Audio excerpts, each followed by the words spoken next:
How do you preview this bout, Fonseca, which, at least based by the odds, doesn't have anybody that's too heavily favored at the moment?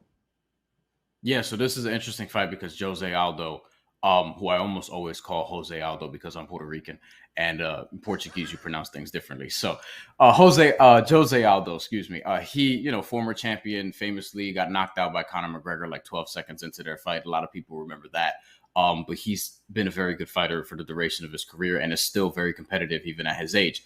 But the reason why this is interesting is because he's 31-7, 17 knockouts. He's won his last 3 fights, but he hasn't beaten anybody where like you would consider them a super legit contender. He beat Rob Font in his last fight, looked very well. He's probably won like 9 or 10 of his last 11 rounds in MMA, so he's looked good, and that was after a losing streak. But he's the underdog because 1, he's 35, and 2, Merab. Let me try this.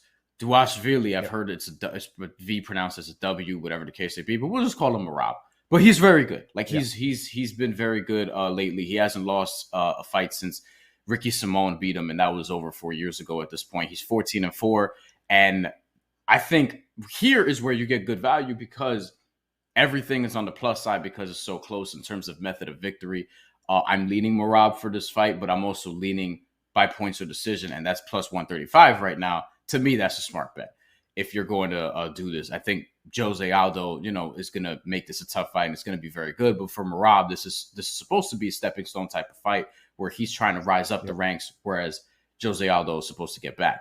And Merab is 7 straight wins, 6 by decision, 1 by TKO over Marlon Moraes, which was a very good performance last September. So I've been leaning him all week, and I'm going to take him on points for sure.